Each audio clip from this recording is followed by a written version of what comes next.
20 minutes today, so I'm going to open up. Good luck with that, Jerry. Fourth row right. So did I say? Fourth row right, noses.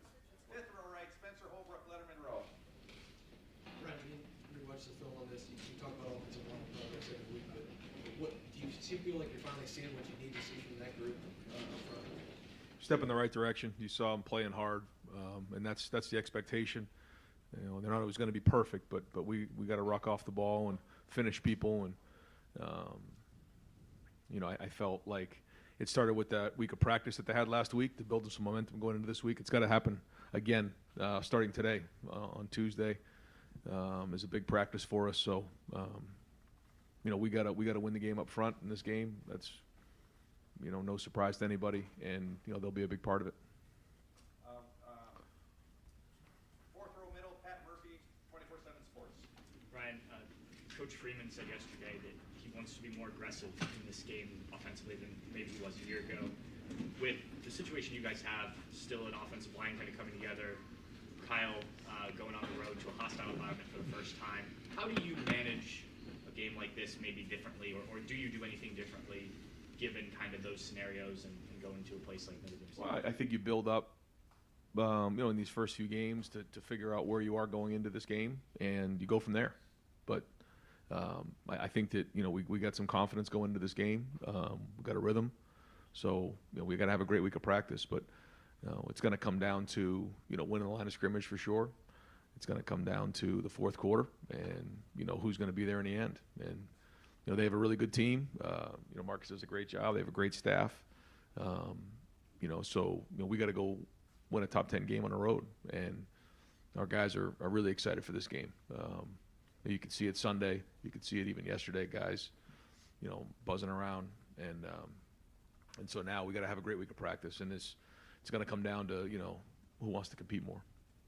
Over here to the right, Don Sperry, WBNS. Coach, as you look at your football team right now going into this week, what do you think you're the most comfortable with offensively that you're doing?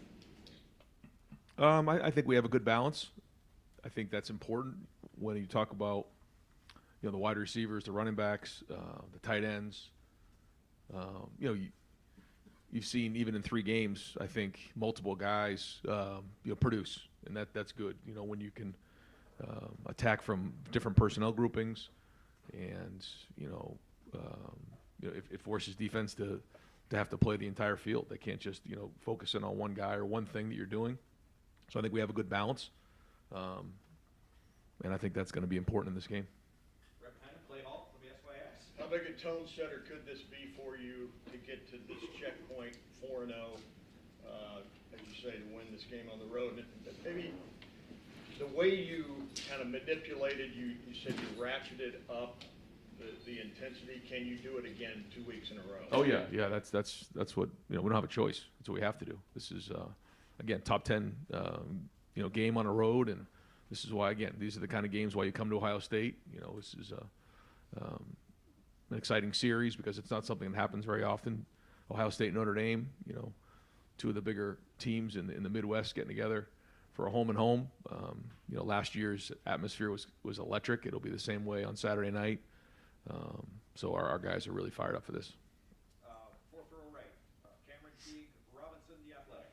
Brian, as a play caller, when you're playing a defense that has a corner that's playing with as much confidence as it does right now, how do you go about game planning with a guy like that? You know there's going to be almost anything.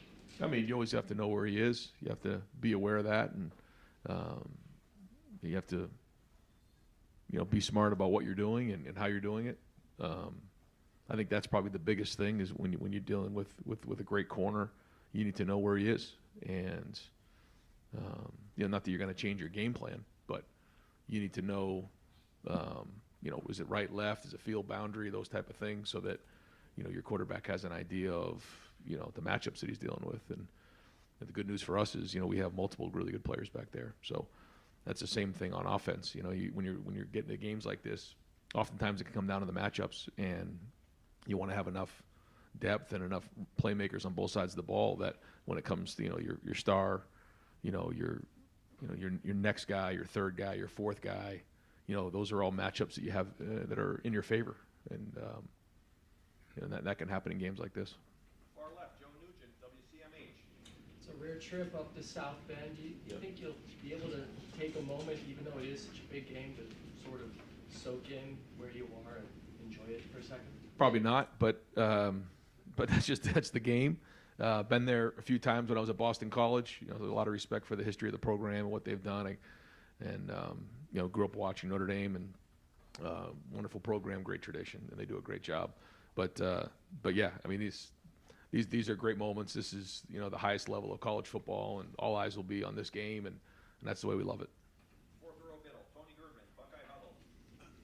Ryan, what were you most pleased with leaving the game, leaving the field last week, offense or defense, knowing what you're dealing with this weekend? Just the energy and the passion and the intensity that we played the game with. Didn't even remember exactly what the score was, but I remember how some guys played in that game, and just the overall intensity was there, and the challenge was there. So that's got to lead into this week, and that was what we tried to get done, and so now it's got to mean something here on Tuesday. I mean, we got to take the next step, got to continue to ratchet it up, because this is a bigger challenge. Front row middle, Dave Biddle, 24/7 Sports. Ryan, I want to ask about James Laurinaitis. Just what impact has he had on the defense overall, and especially this week? How much can he help with him having been there last year? Yeah, I mean, not as much as you'd like to think, but he's done an unbelievable job since he's been here. He's helped out a ton. Being a graduate assistant, he's an accountable coach. Knows what it's like to walk in the shoes of an Ohio State football player, and he's played in the NFL, and he's got great experience that he can share with our guys, and our linebackers really enjoy that. So he's been a great addition to the staff. Second row right, Bill Landis, the podcast, Rivals. Right. How would you evaluate, I guess, Kyle's decision-making and processing? I was assuming you're giving him more and more each week. How has he kind of handled, I guess, putting more on his plate every week? Yeah, I think he's growing each week. I think he saw that. And, not that everything's perfect. Nothing is. And I think this week will be a big challenge to see where we're at. But it's been a gradual build-up for our whole team and, for him to this point. And so now it's time to go play and see what we got. But we got to do a great job. Again, I keep saying it, these next couple of days to really prepare. I think I've told you before, I get more worked up for Tuesday, Wednesday, Thursday than I do for the game. We got to really be on point today and have a great practice. Second row middle, Stephen Means, Cleveland.com. You brought up the CJ Oregon game a couple of times when we talked to you about the 54 passes, just putting way too much on CJ's plate, and whether it's how you game plan, how you call plays, whether it's production of other position groups, the defense. Are you more confident that won't be the case on Saturday with having to put too much on Kyle's plate this early on in his career as a starter?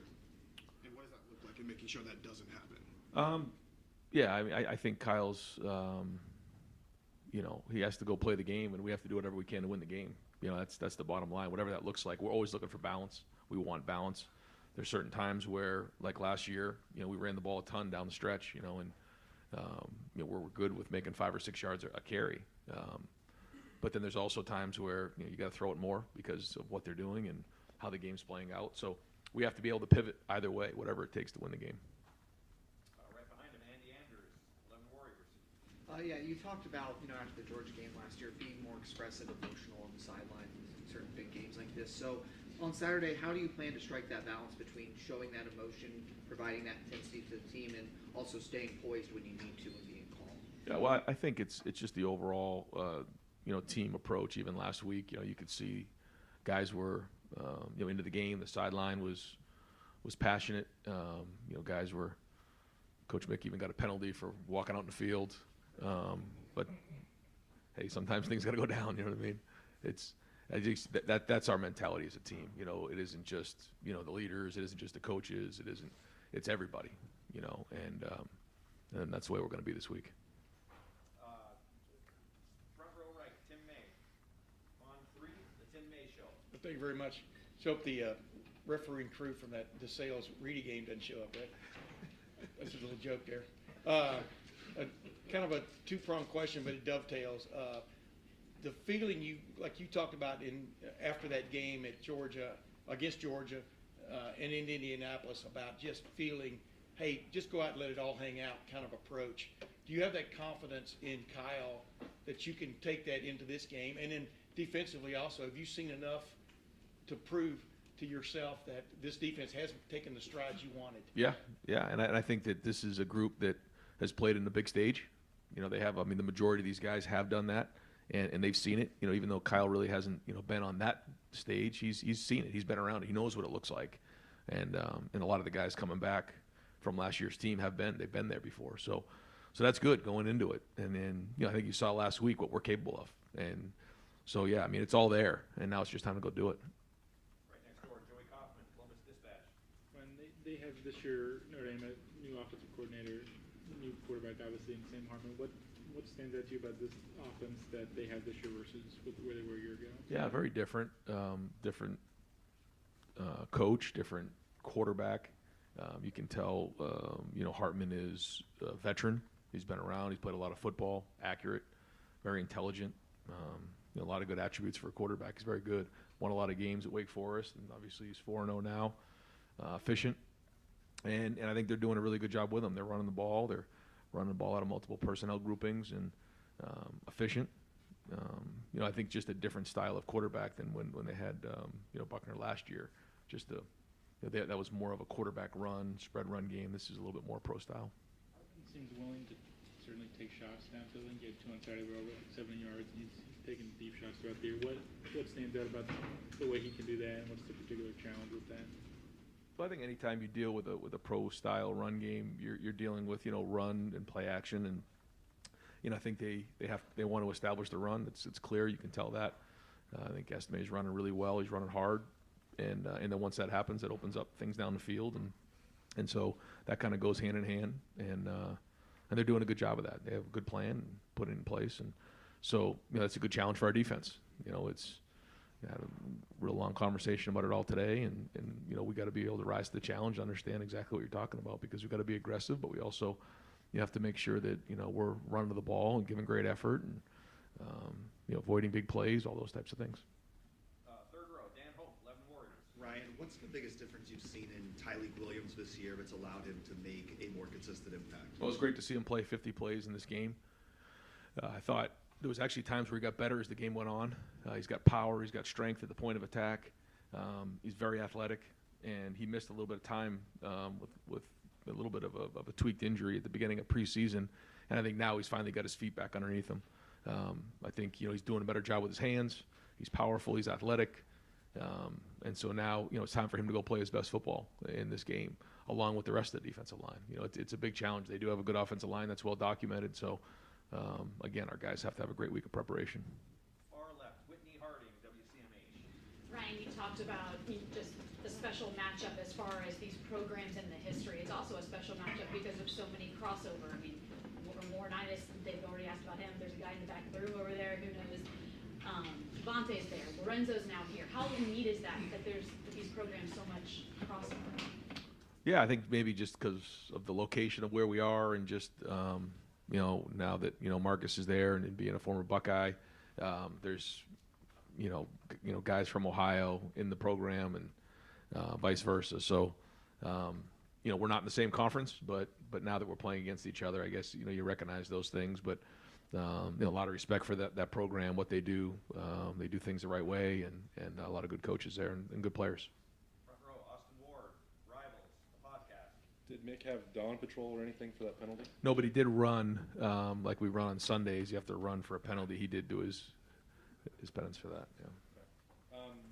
When you prepare, break down film, game plan for Notre Dame, how much in your mind, how much stock, percentage attention would you put on the way they played you last year versus the 4 games that you have to look at now? Yeah, you take everything into consideration. You watch everything, and you try to do the best you can to project out what you're going to see. Some of it is based on the personnel they have this year. Some of it is based on schematics, things that they've seen this year, things that we've adapted on both sides of the ball. So, different on defense because, the defensive staff is pretty much intact. On offense, different coordinator, different quarterback. So, but they're a very veteran defense. They have a bunch of seniors on that team, a lot of guys who have played a lot of football, so they know what they're trying to get done, and they force you to move the ball down the field. To give you a lot of big plays, and they're very well coached. Second row left, Nathan Baird, Cleveland.com. You were talking before about just the progression that you were seeing from Kyle and the rest of the offense in practice and how that changed your maybe approach on Saturday a little bit. Does tempo fall into that too? Or are you starting to see things during the week in that regard that allow you to, I guess, be the offense you want to be more on Saturday? Yeah, I think it plays a big part of the rhythm of the game. There's a give and take to all of this, but when our team is playing with tempo, they find themselves in a rhythm. They find some comfort in that, and so it's a tool that we use. Some games more than others, but you could see on Saturday, how our team got in a rhythm using some tempo. But there was also the big plays, the first play of the drives that were explosives that weren't tempo, that I thought were well executed. But that'll all play into consideration. But it's got to come down to execution. It wasn't necessarily a reaction on your part to what you talked about before, trying to create more plays. It was just. Well, I think in last week's game, we knew they were going to throw it a lot and go tempo, so it was less of a concern, where the last 2 weeks it was like, how fast can we run plays, because, the game was going to be over in less than 3 hours. Last week's game was going to be completely different. So we knew that. This is a matchup game, totally different. You just do everything you can to win the game. Front row, Bill Rabinowitz, Columbus Dispatch. I know you guys didn't look at it this way because you can't, but a lot of people thought the first 3 games were basically tune-up for this one.